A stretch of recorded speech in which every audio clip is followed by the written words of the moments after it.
नमस्कार दोस्तों, आइए सुनते हैं मुंशी प्रेमचंद्र की कहानी विश्वास। उन दिनों मिस जोशी बम्बई सभ्य समाज की राधिका थी तो वह एक छोटी सी कन्या पाठशाला की अध्यापिका, पर उसका ठाट बाट मान सम्मान बड़ी बड़ी धन रानियों को भी लज्जित करता था। वह एक बड़े महल में रहती थी जो किसी जमाने में सतारा के महाराज का निवास स्थान था। वहाँ सारे दिन नगर के रईसों, राजों, राज कर्मचारियों का तांता लगा रहता था। वह सारे प्रांत के धन और कीर्ति के उपासकों की देवी थी। अगर किसी को खिताब का शक था तो वह मिस जोशी की खुशामद करता था। किसी को अपने या संबंधी के लिए कोई अच्छा ओहदा दिलाने की धुन थी तो वह मिस जोशी की आराधना करता था। सरकारी इमारतों के ठीके, नमक, शराब, अफीम आदि सरकारी चीज़ों के ठीके, लोहे, लकड़ी, कलपुर्जे आदि के ठीके सब मिस जोशी ही के हाथों में थे। जो कुछ करती थी वही करती थी, जो कुछ होता था उसी के हाथों होता था। जिस वक्त वह अपनी अरबी घोड़ों की फीटन पर सैर करने निकलती थी तो रईसों की सवारियां आप ही आप रास्ते से हट जाती थी। बड़े दुकानदार खड़े हो कर सलाम करने लगते थे। वह रूपवती थी, लेकिन नगर में उससे बढ़कर रूपवती रमणिया भी थी। वह सुशिक्षिता थी, वक्त चतुर थी, गाने में निपुण, हंसती तो अनोखी छवि से, बोलती तो निराली घटा से, ताकती तो बाकी चितवन से। लेकिन इन गुणों में भी उसकी एकाधिपत्य न था। उसकी प्रतिष्ठा, शक्ति और कीर्ति का कुछ और ही रहस्य था। सारा नगर ही नहीं, सारे प्रांत का बच्चा जानता था कि बम्बई के गवर्नर मिस्टर जौहरी मिस जोशी के बिना दामों के गुलाम हैं। मिस जोशी की आंखों का इशारा उनके लिए नादिरशाही हुक्म है। वह थिएटरों में, दावतों में, जलसों में मिस जोशी के साथ साए की भांति रहते थे और कभी कभी उनकर मोटर रात के सन्नाटे में मिस जोशी के मकान से निकलती हुई लोगों को दिखाई देती है। इस प्रेम में वासना की मात्रा अधिक है या भक्ति की, यह कोई नहीं जानता, लेकिन मिस्टर जौहरी विवाहित है और मिस जोशी विधवा। इसलिए जो लोग उनके प्रेम को कलुषित कहते हैं वे उन पर कोई अत्याचार नहीं करते। बम्बई की व्यवस्थापिका समाज ने अनाज पर कर लगा दिया था और जनता की ओर से उसका विरोध करने के लिए एक विराट सभा हो रही थी। सभी नगरों से प्रजा की प्रतिनिधि उसमें सम्मिलित होने के लिए हजारों की संख्या में आए थे। मिस जोशी के विशाला भवन के सामने चौड़े मैदान में हरी भरी घास पर बम्बई की जनता अपनी फरियाद सुनाने के लिए जमा थी। अभी तक सभापति न आए थे, इसलिए लोग बैठे गपशप कर रहे थे।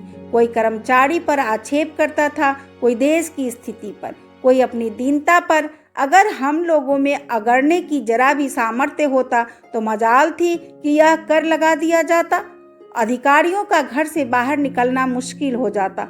हमारी जरूरत से ज़्यादा सीधापन हमें अधिकारियों के हाथों का खिलौना बनाए हुए हैं। वे जानते हैं कि इन्हें इतना दबाते जाओ उतना दबते जाएंगे, सिर नहीं उठा सकते। सरकार ने भी उपद्रव की आशंका से सशस्त्र पुलिस बुला ली। उस मैदान के चारों कोनों पर सिपाहियों के दल डेरा डाले पड़े थे।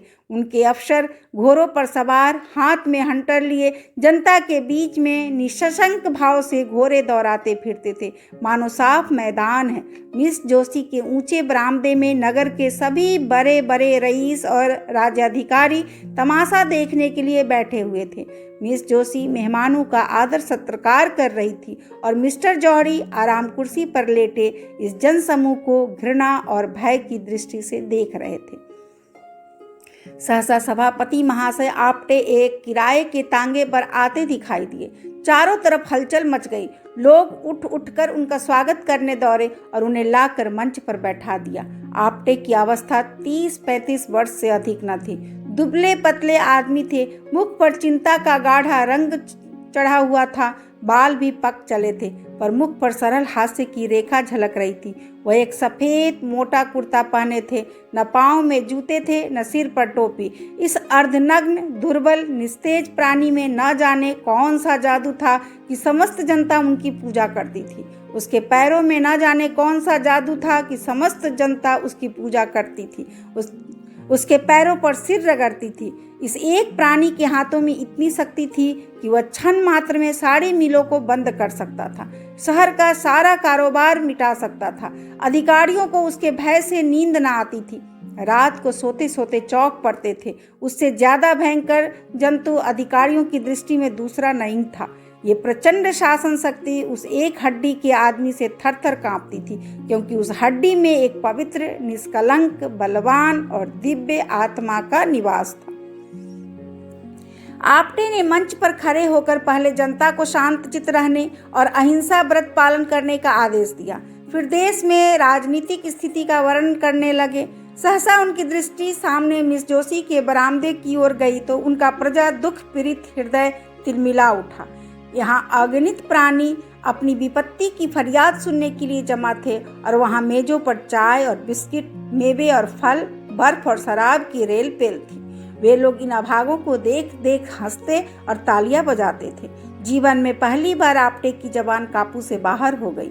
मेघ की भांति गरज कर बोले, इधर तो हमारे भाई दाने दाने को मुहताज हो रहे हैं, उधर अनाज पर कर लगाया जा रहा है, केवल इसलिए कि राज्य कर्मचारियों के हलवे पूरी में कमी न हो। हम जो देश के राजा हैं, जो छाती फाड़ कर धरती से धन निकालते हैं, भूखों मरते हैं, और वे लोग जिन्हें हमने अपने सुख और शांति की व्यवस्था करने के लिए रखा है, हमारे स्वामी बने हुए शराबों की बोतलें उड़ाते हैं। कितनी अनोखी बात है कि स्वामी भूखों मरे और सेवक शराबें उड़ाए, मेवे खाएं और इटली और स्पेन की मिठाइयाँ चले। यह किसका अपराध है? क्या सेवकों का? नहीं, कदापि नहीं। हमारा ही अपराध है कि हमने अपने सेवकों को इतना अधिकार दे रखा है। आज हम उच्च स्वर से कह देना चाहते हैं कि हम यह क्रूर और कुटिल व्यवहार नहीं सह सकते। ये हमारे लिए असन्ना है कि हम और हमारे बाल बच्चे दानों को तरसे और कर्मचारी लोग विलास में डूबे हुए हमारे करुण क्रंदन की जरा भी ना परवाह करते हुए विहार करें। यह असन्ना है कि हमारे घरों में चूल्हे न जले और कर्मचारी लोग थिएटरों में ऐश करें, नाच रंग की महफिलें सजाएं, दावतें उड़ाएं, वेश्याओं पर कंचन की वर्षा करें। संसार में और कौन ऐसा देश होगा जहां प्रजा तो भूखों मरती हो और प्रधान कर्मचारी अपनी प्रेम क्रीड़ा में मग्न हो, जहां स्त्रियां गालियों में ठोकरें खाती फिरती हो और अध्यापिकाओं का भेष में धारण करने वाली वेश्याएं आमोद प्रमोद के नशे में चूर हो। एकाएक सशस्त्र सिपाहियों के दल में हलचल पड़ गई। उनका अफसर हुक्म दे रहा था, सभा भंग कर दो, नेताओं को पकड़ लो, कोई न जाने पाए, यह विद्रोहात्मक व्याख्यान है।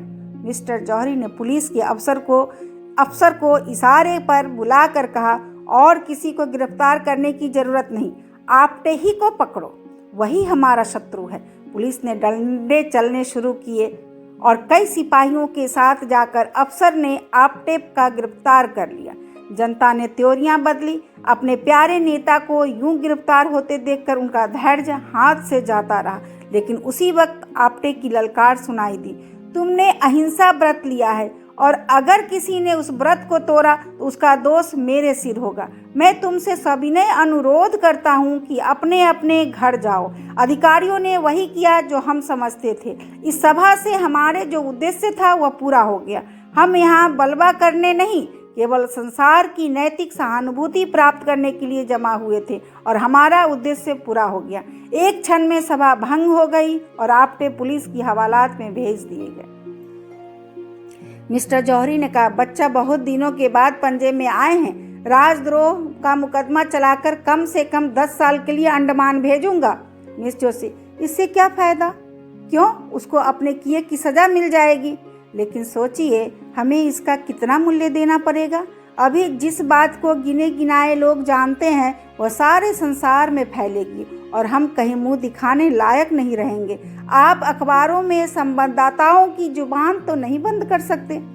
कुछ भी हो, मैं इसे जेल में सराहना चाहता हूँ। कुछ दिनों के लिए तो चैन की नींद नसीब होगी। बदनामी से डरना ही व्यर्थ है। हम प्रांत के सारे समाचार पत्रों को अपने सदाचार का रंग अलापने के लिए मोल ले सकते हैं। हम प्रत्येक लांछन को झूठ साबित कर सकते हैं। आप्टे पर मिथ्या दोषारोपण का अपराध लगा सकते हैं। मैं इससे सहज उपाय बतला सकती हूँ। आप आप्टे को मेरे हाथ में छोड़ दीजिए। मैं उससे मिलूंगी और उन यंत्रों से जिनका प्रयोग करने में हमारी जाति सिद्धहस्त है, उसके आंतरिक भावों और विचारों की थाह लेकर आपके सामने रख दूंगी। मैं ऐसे प्रमाण खोज निकालना चाहती हूँ जिनके उत्तर में उसे मुंह खोलने का साहस न हो और संसार की सहानुभूति उसके बदले हमारे साथ हो। चारों ओर से यही आवाज़ आए कि यह कपटी और धूर्त था और सरकार ने इसके साथ वही व्यवहार किया है जो होना चाहिए। मुझे विश्वास है कि यह षड्यंत्रकारियों की मुखिया है और मैं इसे सिद्ध कर देना चाहती हूँ। मैं इसे जनता की दृष्टि में देवता नहीं बनने देना चाहती हूँ, इसको राक्षस के रूप में दिखाना चाहती हूँ। ऐसा कोई पुरुष नहीं है जिस पर युवती अपनी मोहनी न डाल सके। अगर तुम्हें विश्वास है कि तुम यह काम कर दिखाओगी तो मुझे कोई आपत्ति नहीं, मैं तो केवल उसे दंड देना चाहता हूँ। तो हुक्म दे दीजिए कि वह इसी वक्त छोड़ दिया जाए। जनता कहीं यह तो न समझेगी कि सरकार डर गई। नहीं, मेरा ख्याल में तो जनता पर इस व्यवहार का बहुत अच्छा असर पड़ेगा।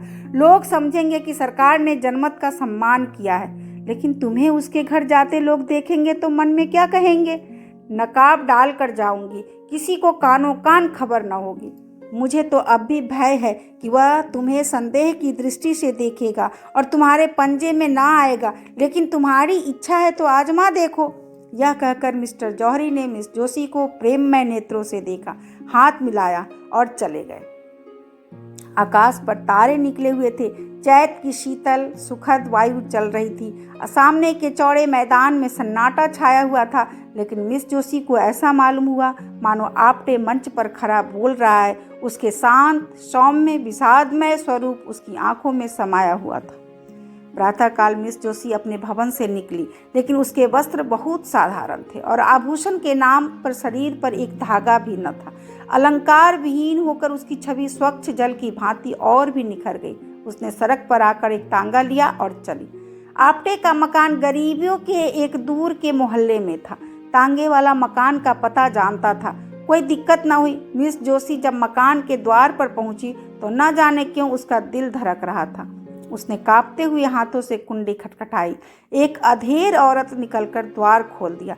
मिस जोशी उस घर की सादगी देख दंग रह गई। एक किनारे चारपाई पड़ी हुई थी, एक टूटी अलमारी में कुछ किताबें चुनी हुई थी, फर्श पर खेलने का डेस्क था और एक रस्सी की अलगनी पर कपड़े लटक रहे थे। कमरे के दूसरे हिस्से में एक लोहे का चूल्हा था और खाने के बर्तन पड़े हुए थे।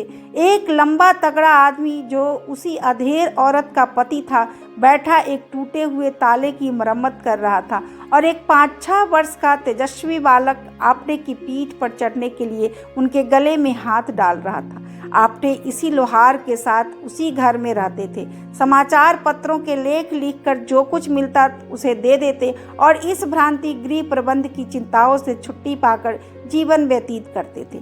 मिस जोशी को देखकर आपटे जरा चौंके, फिर खड़े होकर उनका स्वागत किया और सोचने लगे कि कहाँ बैठाऊं। अपनी दरिद्रता पर आज उन्हें इतनी लाज आई, उतनी और कभी ना आई थी। मिस जोशी उनका असमंजस देखकर चारपाई पर बैठ गई और जरा रुखाई से बोली, मैं बिना बुलाए आपके यहाँ आने के लिए क्षमा मांगती हूँ, किंतु काम ऐसा जरूरी था कि मेरे आए बिना पूरा ना हो सकता। क्या मैं 1 मिनट के लिए आपसे एकांत में मिल सकती हूँ? आपटे ने जगन्नाथ की ओर देखकर कमरे से बाहर चले जाने का इशारा किया। उसकी स्त्री भी बाहर चली गई, केवल बालक रह गया। वह मिस जोशी की ओर बार बार उत्सुक आंखों से देखता था, मानो पूछ रहा हो कि तुम आपटे दादा की कौन हो। मिस जोशी ने चारपाई से उतरकर जमीन पर बैठते हुए कहा, आप कुछ अनुमान कर सकते हैं कि इस वक्त क्यों आई हूँ? आपटे ने झेपते हुए कहा, आपकी कृपा के सिवा और क्या कारण हो सकता है? मिस जोशी, नहीं, संसार इतना उदार नहीं हुआ कि आप जिसे गालियां दे वह आपको धन्यवाद दे। आपको याद है कि कल आपने अपने व्याख्यान में मुझ पर क्या क्या आक्षेप किए थे? मैं आपसे जोर देकर कहती हूँ कि वे आक्षेप करके आपने मुझ पर घोर अत्याचार किया है। आप जैसे सहृदय शीलवान विद्वान आदमी से मुझे ऐसी आशा न थी। मैं अबला हूँ, मेरी रक्षा करने वाला कोई नहीं है। क्या आपको उचित था कि एक अबला पर मिथ्यारोपण करे? अगर मैं पुरुष होती तो आपसे डील करके काक आग्रह करती। अबला हूँ, इसलिए आपकी सज्जनता को स्पर्श करना ही मेरे हाथ में है। आपने मुझ पर जो लांछन लगाए हैं वे सर्वथा निर्मूल है। आपटे ने दृढ़ता से कहा, अनुमान तो बाहरी प्रमाणों से ही किया जाता है। मिस जोशी, बाहरी प्रमाणों से आप किसी के अंतःस्थल की बात नहीं जान सकते। आपटे, जिसका भीतर बाहर एक न हो उसे देखकर भ्रम में पड़ जाना स्वाभाविक है। मिस जोशी, हाँ, तो वह आपका भ्रम है और मैं चाहती हूँ कि आप उस कलंक को मिटा दें जो आपने मुझ पर लगाया है। आप इसके लिए प्रायश्चित करेंगे। आपटे, अगर न करूँ तो मुझसे बड़ा दुरात्मा संसार में न होगा। मिस जोशी, आप मुझ पर विश्वास करते हैं? आपटे, मैंने आज तक किसी रमणी पर विश्वास नहीं किया। मिस जोशी, क्या आपको यह संदेह हो रहा है कि मैं आपके साथ कौशल कर रही हूँ? आपटे ने मिस जोशी की ओर अपने सदैव सजल सरल नेत्रों से देखकर कहा, बाई जी, मैं गवार और अशिष्ट प्राणी हूँ, लेकिन नारी जाति के लिए मेरे हृदय में जो आदर है वह श्रद्धा से कम नहीं है। जो मुझे देवताओं पर है, मैंने अपनी माता का मुख नहीं देखा, यह भी नहीं जानता कि मेरा पिता कौन था, किंतु जिस देवी की दया वृक्ष की छाया मेरे पालन पोषण में हुआ, उनकी मूर्ति, प्रेम मूर्ति आज तक मेरी आंखों के सामने है और नारी के प्रति मेरी भक्ति को सजीव रखे हुए है। मैं उन शब्दों को मुंह से निकालने के लिए अत्यंत दुखी और लज्जित हूँ जो आवेश में निकल गए, और मैं आज ही समाचार पत्रों में खेद प्रकट करके आपसे क्षमा की प्रार्थना करूँगा। मिस जोशी का अब तक अधिकांश स्वार्थी आदमियों से ही साबिका पड़ा था, जिनके चिकने चुपड़े शब्दों में मतलब छुपा हुआ था। आपटे के सरल विश्वास पर उसका चित्त आनंद से गदगद हो गया। शायद वह गंगा में खड़ी होकर अपने अन्य मित्रों से यह कहती कि उसके फैशनेबल मिलने वालों में से किसी को उस पर विश्वास न आता। सब मुंह के सामने तो हाँ हाँ करते, पर बाहर निकलते ही उसका मजाक उड़ाना शुरू करते। उन कपटी मित्रों के सम्मुख यह आदमी था जिसके एक एक शब्द में सच्चाई झलक रही थी, जिसके शब्द अंतःस्थल से निकलते हुए मालूम होते थे। आपटे उसे चुप देखकर किसी और ही चिंता में पड़े हुए थे। उन्हें भय हो रहा था, अब मैं चाहे कितना क्षमा मांगूं, मिस जोशी के सामने कितनी सफाइयां पेश करूं, मेरे आक्षेपों का असर कभी ना मिटेगा।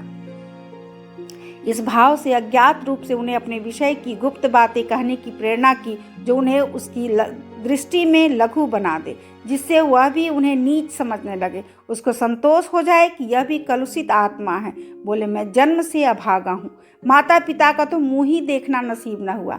जिस दयाशील महिला ने मुझे आश्रय दिया था, वह भी मुझे 13 वर्ष की अवस्था में अनाथ छोड़कर परलोक सिधार गई। उस समय मेरे सिर पर जो कुछ बीती, उसे याद करके इतनी लज्जा आती है कि किसी को मुंह न दिखाऊं।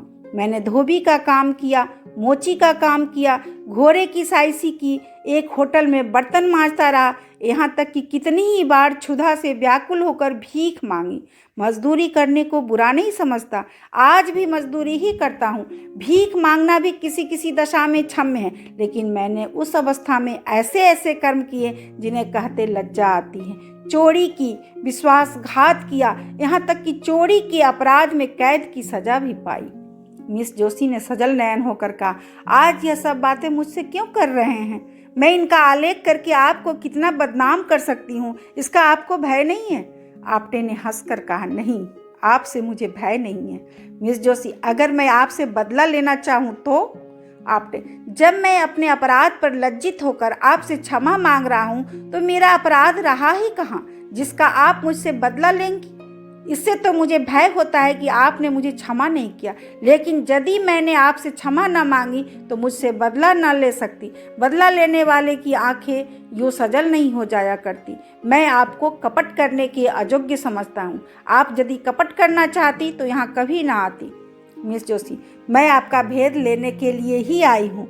आपटे, तो शौक से लीजिए। मैं बतला चुका हूँ कि मैंने चोरी के अपराध में कैद की सजा पाई थी, नासिक के जेल में रखा गया था। मेरा शरीर दुर्बल था, जेल की कड़ी मेहनत न हो सकती थी और अधिकारी लोग मुझे कामचोर समझकर बेतों से मारते थे। आखिर एक दिन मैं रात को जेल से भाग खड़ा हुआ। मिस जोशी, आप तो छुपे रुस्तम निकले। आपटे, ऐसा भागा कि किसी को खबर नहीं हुई। आज तक मेरे नाम वारंट जारी है और 500 रुपया का इनाम भी है। मिस जोशी, तब तो मैं आपको जरूर पकड़ा दूंगी।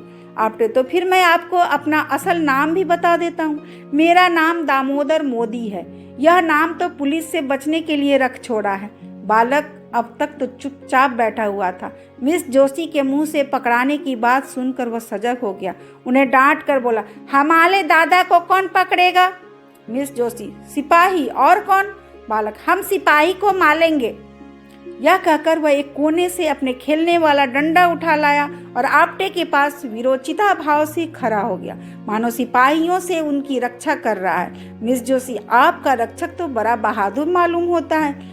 आपटे, इसकी भी एक कथा है। साल भर होता है यह लड़का खो गया था, मुझे रास्ते में मिला, मैं पूछता पूछता इसे यहाँ लाया। उसी दिन से इन लोगों से मेरा इतना प्रेम हो गया है कि मैं इनके साथ रहने लगा।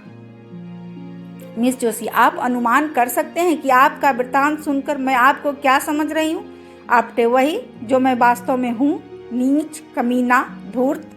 मिस जोशी, नहीं, आप मुझ पर फिर अन्याय कर रहे हैं। पहला अन्याय तो क्षमा कर सकती हूँ, यह अन्याय क्षमा नहीं कर सकती। इतनी प्रतिकूल दशाओं में पड़कर भी जिसका हृदय इतना पवित्र, इतना निष्कपट, इतना सदैव हो, वह आदमी नहीं देवता है। भगवान, आपने मुझ पर जो आक्षेप किए वह सत्य है। मैं आपके अनुमान से वही भ्रष्ट हूँ। मैं इस योग्य भी नहीं हूँ कि आपकी ओर ताक सकूँ। आपने अपने हृदय की विशालता दिखाकर मेरा असली स्वरूप मेरे सामने प्रकट कर दिया। मुझे क्षमा कीजिए, मुझ पर दया कीजिए। यह कहते कहते वह उनके पैरों पर गिर पड़ी। आपटे ने उसे उठा लिया और बोले, ईश्वर के लिए मुझे लज्जित न करो। मिस जोशी ने गदगद कंठ से कहा, आप इन दुष्टों के हाथ से मेरा उद्धार कीजिए। मुझे इस योग्य बनाइए कि आपकी विश्वास पात्री बन सकूं। ईश्वर साक्षी है कि मुझे कभी कभी अपनी दशा पर कितना दुख होता है। मैं बार बार चेष्टा करती हूँ कि अपनी दशा सुधारूं, इस विलासिता के जाल को तोड़ दूं जो मेरी आत्मा को चारों तरफ से जकड़े हुए हैं। पर दुर्बल आत्मा अपने निश्चय पर स्थिर नहीं रहती। मेरा पालन पोषण जिस ढंग से हुआ उसका यह परिणाम होना स्वाभाविक सा मालूम होता है। मेरी उच्च शिक्षा ने गृहिणी जीवन से मेरे मन में घृणा पैदा कर दी। मुझे किसी पुरुष के अधीन रहने का विचार अस्वाभाविक जान पड़ता था। मैं गृहिणी की जिम्मेदारियों और चिंताओं को अपनी मानसिक स्वाधीनता के लिए विष तुल्य समझती थी। मैं तर्क बुद्धि से अपने स्त्रीत्व को मिटा देना चाहती हूँ। मैं पुरुषों की भांति स्वतंत्र रहना चाहती थी। क्यों किसी को पाबंद होकर रहूं? क्यों अपनी इच्छाओं को किसी व्यक्ति के सांचे में डालूं? क्यों किसी को यह अधिकार दूं कि तुमने यह क्यों नहीं किया, वह क्यों किया? दाम्पत्य मेरी निगाह में तुच्छ वस्तु थी। अपने माता पिता की आलोचना करना मेरे लिए उचित नहीं। ईश्वर उन्हें सद्गति दे। उनकी राय किसी बात पर न मिलती थी। पिता विद्वान थे, माता के लिए काला अक्षर भैंस बराबर था। उनमें रात दिन वाद विवाद होता रहता था। पिताजी ऐसी स्त्री से विवाह हो जाना अपने जीवन का सबसे बड़ा दुर्भाग्य समझते थे। वह यह कहते कभी न थकते थे कि तुम मेरे पाँव की बेड़ी बन गई, नहीं तो मैं न जाने कहाँ उड़कर पहुंचा होता। उनके विचार में सारा दोष माता की अशिक्षा के सिर था। वह अपनी एकमात्र पुत्री को मूर्खा माता से संसर्ग से दूर रखना चाहते थे। माता कभी मुझसे कुछ कहती तो पिताजी उन पर टूट पड़ते। तुमसे कितनी बार कह चुका कि लड़की को डांटो मत, वह स्वयं अपना भला बुरा सोच सकती है। तुम्हारे डांटने से उसके आत्मसम्मान का कितना धक्का लगेगा यह तुम नहीं जान सकती। आखिर माताजी ने निराश होकर मुझे मेरे हाल पर छोड़ दिया और कदाचित इसी शोक में चल बसी। अपने घर की अशांति देखकर मुझे विवाह से और भी घृणा हो गई। सबसे बड़ा असर मुझ पर मेरे कॉलेज की लेडी प्रिंसिपल का हुआ, जो स्वयं अविवाहित थी। मेरा तो अब यह विचार है कि युवकों की शिक्षा का भार केवल आदर्श चरित्रों पर रखना चाहिए। विलास में रत कॉलेजों के शौकीन प्रोफेसर विद्यार्थियों पर कोई अच्छा असर नहीं डाल सकते। मैं इस वक्त ऐसी आपसे कह रही हूँ, पर अभी घर जाकर यह सब भूल जाऊंगी। मैं जिस संसार में हूँ उसकी जलवायु ही दूषित है। वहाँ सभी मुझे कीचड़ में लथपथ देखना चाहते हैं। मेरे विलासशक्त रहने में ही उनका तो स्वार्थ है।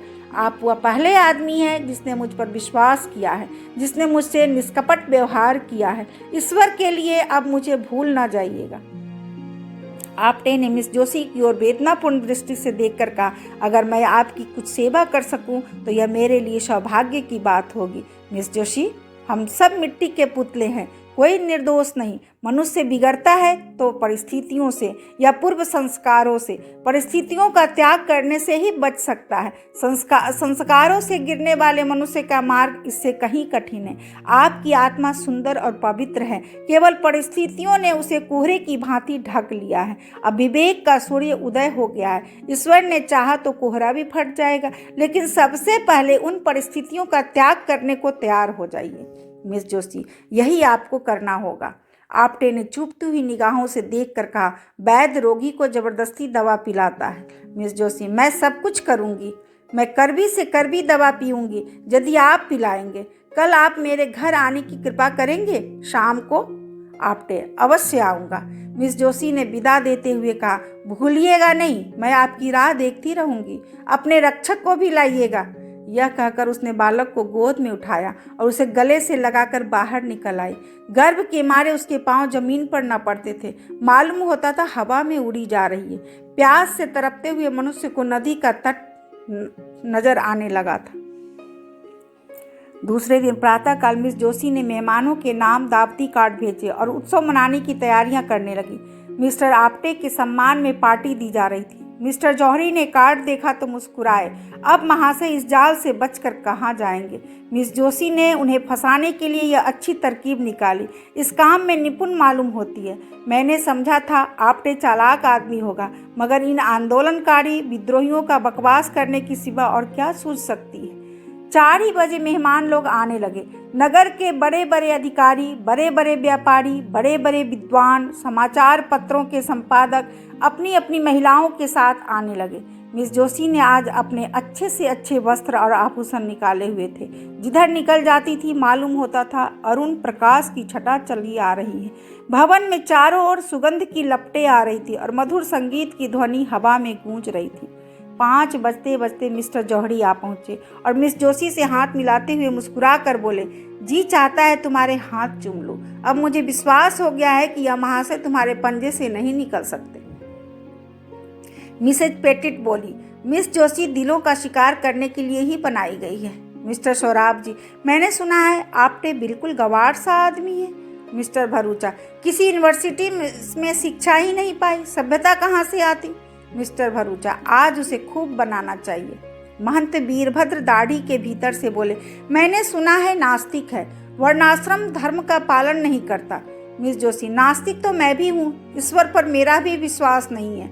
महंत, आप नास्तिक हो, पर आप कितने ही नास्तिकों को आस्तिक बना देती हैं। मिस्टर जौहरी, अपने लाख की बात कही। महंत जी।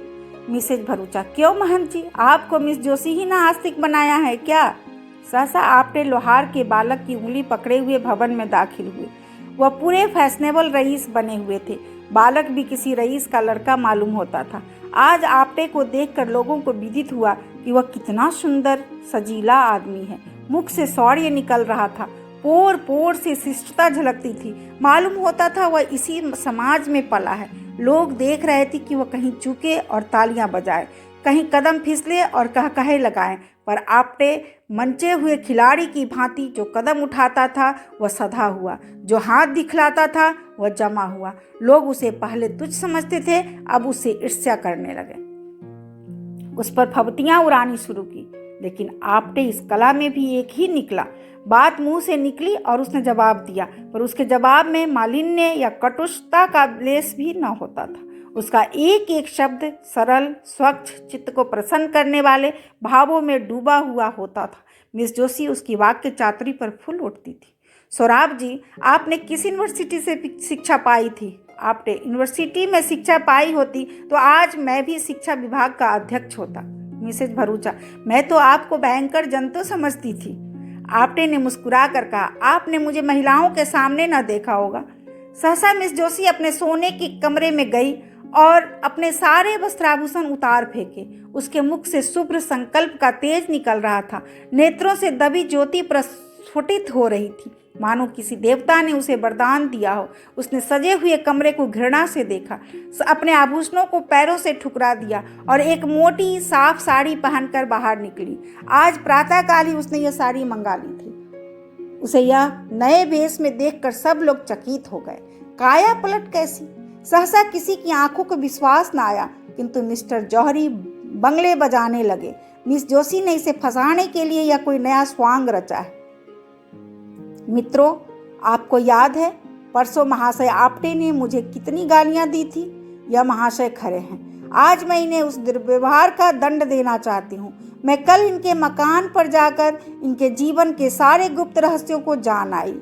यह जो जनता की भीड़ गरजते फिरते हैं मेरे एक ही निशाने पर गिर पड़े। मैं उन रहस्यों के खोलने में अब विलंब न करूंगी। आप लोग अधीर हो रहे होंगे। मैंने जो कुछ देखा वह इतना भयंकर है कि उसका वृत्तांत सुनकर शायद आप लोगों को मूर्छा आ जाएगी। अब मुझे लेश मात्र भी संदेह नहीं कि यह महाशय पक्के देशद्रोही हैं। मिस्टर जौहरी ने ताली बजाई और तालियों के हाल गूंज उठा। मिस जोशी, लेकिन राज के द्रोही नहीं, अन्याय के द्रोही, दमन के द्रोही, अभिमान के द्रोही। चारों ओर सन्नाटा छा गया। लोग विस्मित होकर एक दूसरे की ओर ताकने लगे। मिस जोशी, गुप्त रूप से शस्त्र जमा किए हैं और गुप्त रूप से हत्याएं की हैं। मिस्टर जौहरी ने तालियां बजाई और तालियों का दोगरा फिर बरस पड़ा। मिस जोशी, लेकिन किसकी हत्या? दुख की, दरिद्रता की, प्रजा के कष्टों की, हठधर्मी की और अपने स्वार्थ की। चारों ओर फिर सन्नाटा छा गया और लोग चकित होकर एक दूसरे को ताकने लगे, मानो उन्हें अपने कानों पर विश्वास नहीं है। मिस जोशी, महाराज, आपटे ने डकैतियां की और कर रहे हैं। अब की किसी ने ताली न बजाई। लोग सुनना चाहते थे कि देखे क्या आगे कहती हैं। उन्होंने मुझ पर भी हाथ साफ किया है, मेरा सब कुछ अपहरण कर लिया है, यहाँ तक कि अब मैं निराधार हूँ और उनके चरणों के सिवा मेरे लिए कोई आश्रय नहीं है। प्राणधार, इस अबला को अपने चरणों में स्थान दो, उसे डूबने से बचाओ। मैं जानती हूँ तुम मुझे निराश न करोगे। यह कहते कहते वह जाकर आपटे के चरणों में गिर पड़ी। सारी मंडली स्थगित रह गई। 1 सप्ताह गुजर चुका था। आपटे पुलिस की हिरासत में थे। उन पर 4 अभियोग चलाने की तैयारियां चल रही थी। सारे प्रांत में हलचल मची हुई थी। नगर में रोज सभाएं होती थी। पुलिस रोज 10-5 आदमियों को पकड़ती थी। समाचार पत्रों में जोरों के साथ वाद विवाद हो रहा था। रात के 9 बज गए थे। मिस्टर जौहरी राजभवन में मेज पर बैठे हुए सोच रहे थे कि मिस जोशी को क्यों घर वापस लाए। उसी दिन से उनकी छाती पर सांप लौट रहा था। उसकी सूरत एक क्षण के लिए आंखों से न उतरती थी। वह सोच रहे थे, इसने मेरे साथ ऐसी दगा की, मैंने इसके लिए क्या कुछ नहीं किया। इसकी कौन सी इच्छा थी जो मैंने पूरा नहीं की। इसी से मुझने बेवफाई की। नहीं, कभी नहीं। मैं इसके बगैर जिंदा नहीं रह सकता। दुनिया चाहे मुझे बदनाम करे, हत्यारा कहे, चाहे मुझे पद से हाथ धोना पड़े, लेकिन आपटे को नहीं छोड़ूंगा। इस रोड़े को रास्ते से हटा दूंगा। इस कांटे को पहलू से निकाल बाहर करूंगा। सहसा कमरे का दरवाजा खुला और मिस जोशी ने प्रवेश किया। मिस्टर जौहरी हकबका कर कुर्सी पर से उठ खड़े हुए। यह सोच रहे थे कि शायद मिस जोशी ने निराश होकर मेरे पास आई है। कुछ रूखे लेकिन नम्र भाव से बोले, आओ बाला, तुम्हारी याद में बैठा था। तुम कितनी बेवफाई करो, पर तुम्हारी याद मेरे दिल से नहीं निकल सकती। मिस जोशी, आप केवल जबान से कहते हैं। मिस्टर जौहरी, क्या दिल चीर कर दिखा दूं? मिस जोशी, प्रेम प्रतिकार नहीं करता, प्रेम में दुराग्रह नहीं होता। आप मेरे खून के प्यासे हो रहे हैं, उस पर भी आप कहते हैं मैं तुम्हारी याद करता हूँ। आपने मेरे स्वामी को हिरासत में डाल रखा है, यह प्रेम है? आखिर आप मुझसे क्या चाहते हैं? अगर आप समझ रहे हो कि इन शक्तियों से डर कर मैं आपकी शरण आ जाऊंगी, तो आपका भ्रम है। आपको अख्तियार है कि आपटे को काले पानी की सजा दें, फांसी चढ़ा दें, लेकिन इसका मुझ पर कोई असर न होगा। वह मेरे स्वामी हैं, मैं उनको अपना स्वामी समझती हूँ। उन्होंने अपनी विशाल उदारता से मेरा उद्धार किया। आप मुझे विषय के फंदों में फंसाते थे, मेरी आत्मा को कलुषित करते थे। कभी आपको यह ख्याल आया कि इसकी आत्मा पर क्या बीत रही होगी? आप मुझे आत्मशून्य समझते थे। इस देव पुरुष ने अपनी निर्मल स्वच्छ आत्मा के आकर्षण से मुझे पहली ही मुलाकात में खींच लिया। मैं उसकी हो गई और मरते दम तक उसी की रहूंगी। उस मार्ग से जब आप हटा नहीं सकते, मुझे एक सच्ची आत्मा की जरूरत थी। वह मुझे मिल गई। उसे पाकर अब तीनों लोक की संपदा मेरी आंखों में तुच्छ है। मैं उनके वियोग में चाहे प्राण दे दूं, पर आपके काम नहीं आ सकती। मिस्टर जौहरी, मिस जोशी, प्रेम उदार नहीं होता, क्षमाशील नहीं होता। मेरे लिए तुम सर्वस्व हो। जब तक मैं समझता हूँ कि तुम मेरी हो, अगर तुम मेरी नहीं हो सकती तो मुझे इसकी क्या चिंता हो सकती है कि तुम किस दशा में हो? मिस जोशी, यह आपका अंतिम निर्णय है? मिस्टर जोशी, अगर मैं कह दूं कि हाँ तो? मिस जोशी ने सीने से पिस्तौल निकालकर कहा, तो पहले आपकी लाश जमीन पर फड़कती होगी और आपके बाद मेरी। बोलिए, यह आपका अंतिम निर्णय निश्चय है? यह कहकर मिस जोशी ने जौहरी की तरफ पिस्तौल साध दी। जौहरी कुर्सी से उठ खड़े हुए और मुस्कुरा कर बोले, क्या तुम मेरे लिए कभी इतना साहस कर सकती थी? जाओ, तुम्हारा आपटे तुम्हें मुबारक हो। उस पर से अभियोग हटा लिया जाएगा।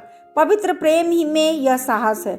अब मुझे विश्वास हो गया है कि तुम्हारा प्रेम पवित्र है। अगर कोई पुराना पापी भविष्यवाणी कर सकता है तो मैं कहता हूँ कि वह दिन दूर नहीं है जब तुम इस भवन की स्वामिनी होगी। आपटे ने मुझे प्रेम के क्षेत्र में नहीं, राजनीति के क्षेत्र में भी परास्त कर दिया। सच्चा आदमी एक मुलाकात में ही जीवन बदल सकता है, आत्मा को जगा सकता है और अज्ञान को मिटा कर प्रकाश की ज्योति फैला सकता है। यह आज सिद्ध हो गया।